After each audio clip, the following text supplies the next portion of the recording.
Olá pessoal, sejam todos muito bem-vindos. Hoje domingão, finalzinho do dia, e a gente está aqui para poder entregar para vocês tudo sobre a movimentação do fluxo estrangeiro no nosso mercado. E primeiro, vai aí o agradecimento, pessoal, pelo prestígio que vocês estão dando para o nosso conteúdo. O aumento de número de inscritos, o aumento de likes nos nossos vídeos. Isso ajuda a promover o nosso canal. Para a gente é um motivo de orgulho e também de responsabilidade para poder continuar entregando para vocês conteúdos de grande valia em relação ao investidor estrangeiro e principalmente deixando o investidor pessoa física atento na movimentação que eles fazem nos nossos ativos. Então, mais uma vez, o meu muito obrigado. E se você é novo, caiu aqui no nosso canal, faça uma maratona nos vídeos já publicados aqui no canal. Você vai conseguir entender a pressão de preço que eles fazem nos nossos ativos. A gente atua por duas frentes: fluxo oficial divulgado pelo próprio site da Bolsa e também o fluxo por parte das corretoras estrangeiras que atuam no nosso mercado. Isso vai melhorar em muito a sua percepção de como que eles agem no nosso mercado. Então, dado essa dica, vamos começar o vídeo de hoje, pessoal, comentando a movimentação no ambiente gráfico do Ibovespa, gráfico semanal. Mais uma semana corretiva, quarta consecutiva. E o que aconteceu nessa semana, pessoal? A gente perdeu aquela meiuca de Fibonacci que a gente já tinha comentado com vocês, que realmente é uma região de briga, 138,2 e 161,8. Isso aconteceu também no passado, na metade desse ano. Observem aqui, a gente vinha de um movimento de correção, a gente teve aqui uma briga nessa meiuca e a gente rompeu para cima.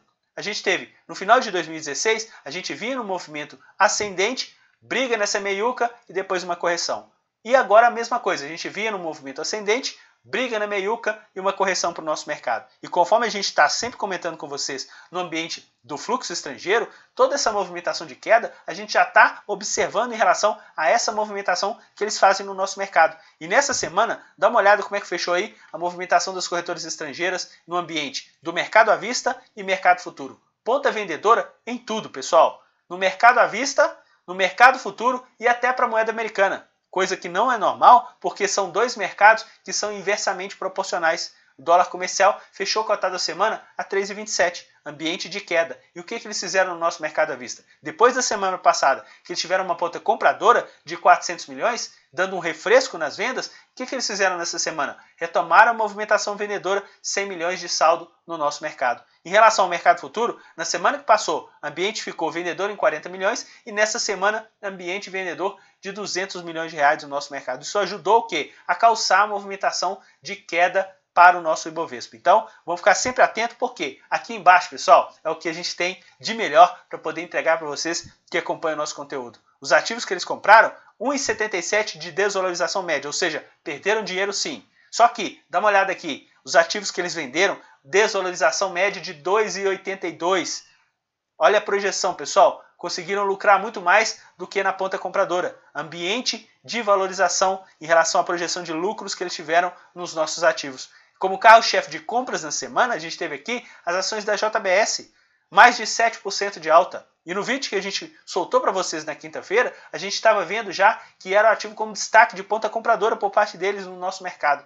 Isso ajudou nessa movimentação de valorização, sendo aí o ativo de liderança, de destaque de ponta compradora por parte deles no nosso mercado nessa semana que passou. E na ponta de venda, pessoal, a gente teve aqui como carro-chefe de vendas as ações do Banco do Brasil, mais de 100 milhões de ponta vendedora e uma desvalorização de 6,26.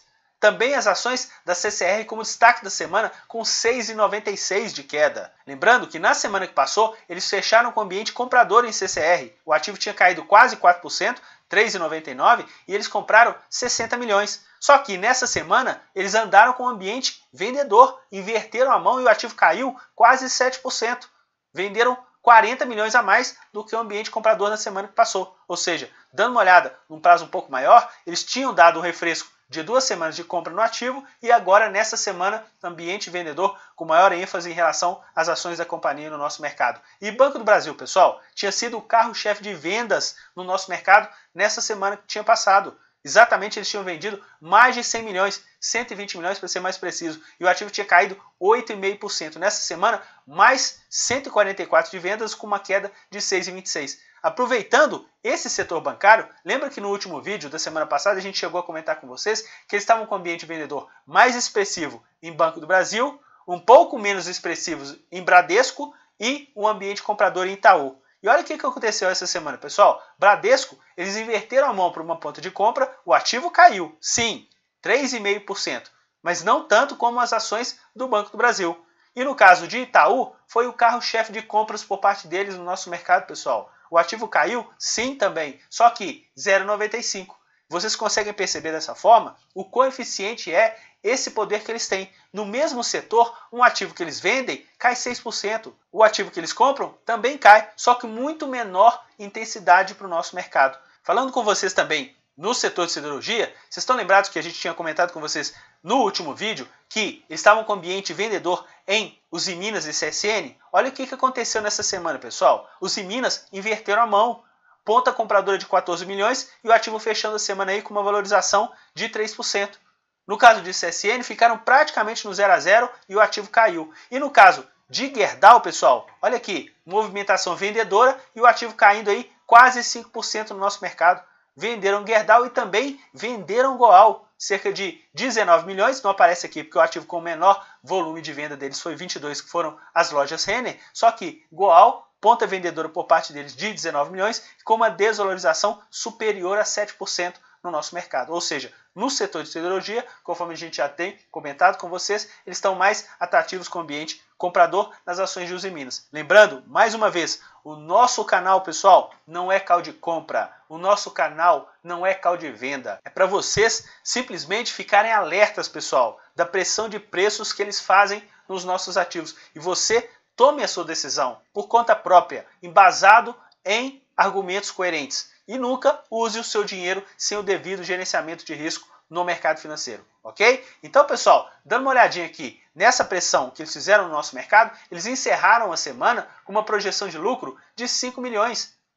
Olha aqui a quantidade de semanas que eles são ganhadores. Eu não canso de comentar isso com vocês que acompanham o nosso conteúdo. Por quê? Porque tem semanas que eles perdem. Só que a quantidade de semanas vencedoras por parte deles é muito superior no nosso mercado durante esse acompanhamento que a gente faz com vocês aqui no canal há mais de um ano. E é isso, pessoal, que a gente busca entregar para vocês aqui no canal, porque eles são muito ganhadores no nosso mercado. Então, vamos comentar agora o mercado futuro. Primeiro a gente vai começar aqui pelo dólar e a gente vai comentar com vocês o ambiente diário em relação à movimentação deles no contrato do dólar futuro. Pessoal, primeira parte do contrato, ponta compradora. Chegaram a fazer um pico de compras em 20 milhões. E nessa semana, pessoal, olha a ponta vendedora. A gente colocou aqui até uma bolinha marcando o último dia da semana que passou, dia 3 de novembro. Eles estavam com 20 milhões e nessa semana eles inverteram a mão.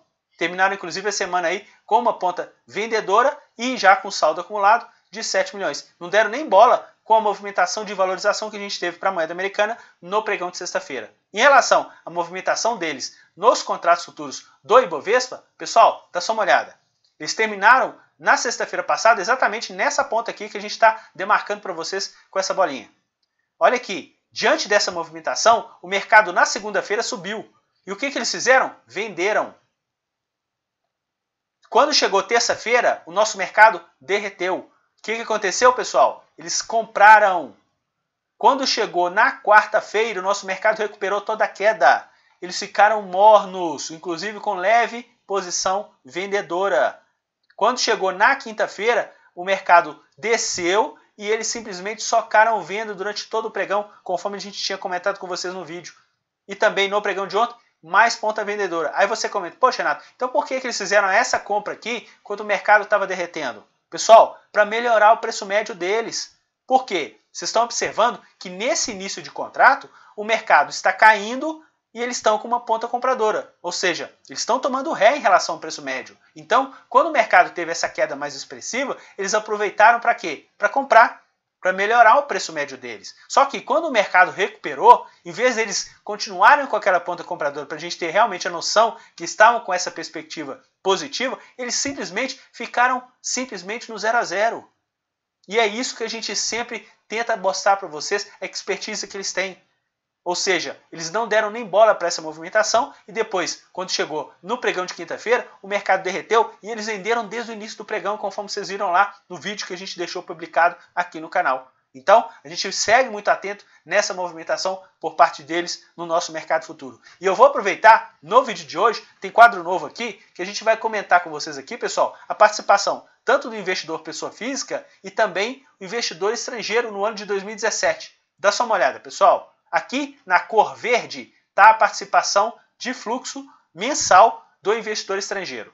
E em laranja está a participação do investidor pessoa física, o saldo financeiro por cada mês, pessoal. E aqui em azul ou em vermelho, a variação percentual do Ibovespa. Veja que em janeiro o Ibovespa subiu 7%. E o fluxo do investidor estrangeiro em compras de mais de 6 bilhões de reais.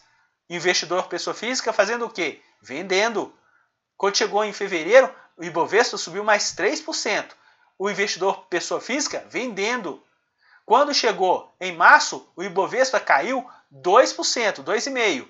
Investidor estrangeiro vendendo, investidor pessoa física comprando. Grande parte do movimento é assim que funciona, pessoal. Quando a gente teve o crash em relação ao dia 18 de maio, que a gente teve aí uma avalanche de ponta vendedora no nosso mercado, olha o que o investidor estrangeiro estava fazendo, comprando. A gente tem o vídeo no nosso canal exatamente do dia 18. Eles estavam comprando a rodo e terminaram o mês com saldo positivo e nosso Ibovespa com uma desvalorização de 4%. Quando chegou junho, eles ficaram com uma ponta vendedora, inclusive nesse caso aqui, também com o investidor pessoa física corroborando esse ponto de venda, só que uma ponta vendedora muito menor do que uma ponta compradora do mês anterior. E dá uma olhada nos meses de julho, agosto e setembro, pessoal. Se a gente somar aqui os 3 meses, dá quase 10 bilhões de reais de ponta compradora por parte deles no nosso mercado. E se a gente somar aqui 4, 7, 4, dá o quê? Praticamente 15% de variação positiva no nosso mercado.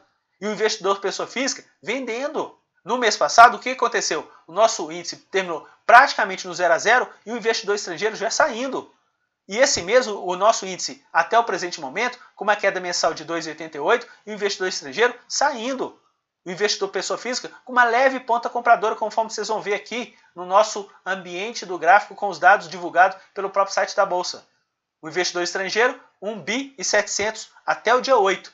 E aproveitando, pessoal, com aquele gráfico diário do fluxo oficial estrangeiro divulgado pelo próprio site da Bolsa, eu ampliei o período de abordagem e aí a gente colocou aqui para vocês exatamente desde o dia 21 de junho. Poxa, por que 21 de junho? Porque foi a data onde que a gente fez um fundo na cotação do Ibovespa. Na ocasião, o Ibovespa estava sendo cotado em 60.700 pontos. Ou seja, depois de praticamente 3 meses, ou seja, aqui no dia 20 de setembro, eles fizeram o pico de ponta compradora no nosso mercado, em 11 bilhões e 300. Ou seja, o nosso mercado, com esses 11 bilhões e 300 deles, simplesmente passou de 60.700 para 76 mil. Quase 16 mil pontos de valorização, pessoal. Quase 25%. E, conforme a gente está comentando com vocês nos nossos vídeos, depois disso, eles ficaram o quê? Praticamente lateralizados no fluxo oficial no nosso mercado à vista. E, no ambiente de outubro para cá, começaram uma correção o quê? Mais intensa no fluxo, retirando aí dinheiro do nosso mercado. E se a gente verificar exatamente esse volume que eles retiraram, eu coloquei aqui uma linha vermelha para que vocês consigam mais ou menos certificar, está bem próximo de 7 bilhões, ou seja, de 11.300 eles já tiraram praticamente 4 bilhões e 300 no nosso mercado. Lembrando que se você pegar de quando eles pararam de comprar, o Ibovespa estava cotado a 76 mil. Se eu pegar de 76 para 72, dá praticamente o quê? 5% de queda. Ok? E se você pegar 4.300 de 11.300, pessoal, dá praticamente quase 40% do volume de compra. Só com 5% de queda no mercado, eles já venderam quase 40% de ponta compradora que eles tiveram. E essa ponta compradora permitiu uma valorização do Ibovespa de 25% em 3 meses.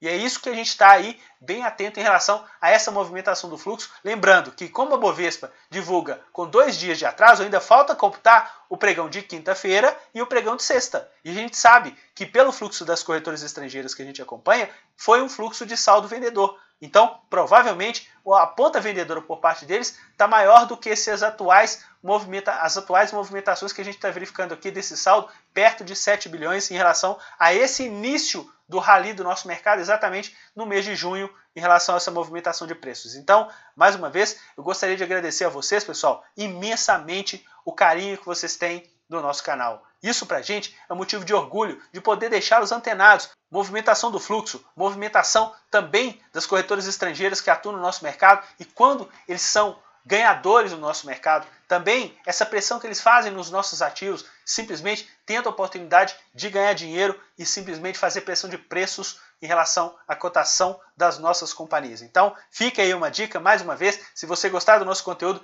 deixa o nosso like, se você quiser também você pode se inscrever no canal, ativar o sino de notificação e simplesmente ficar bem informado em relação a essa movimentação do fluxo estrangeiro no nosso mercado. Eu desejo a vocês uma excelente semana e até o nosso próximo vídeo. Tchau, pessoal!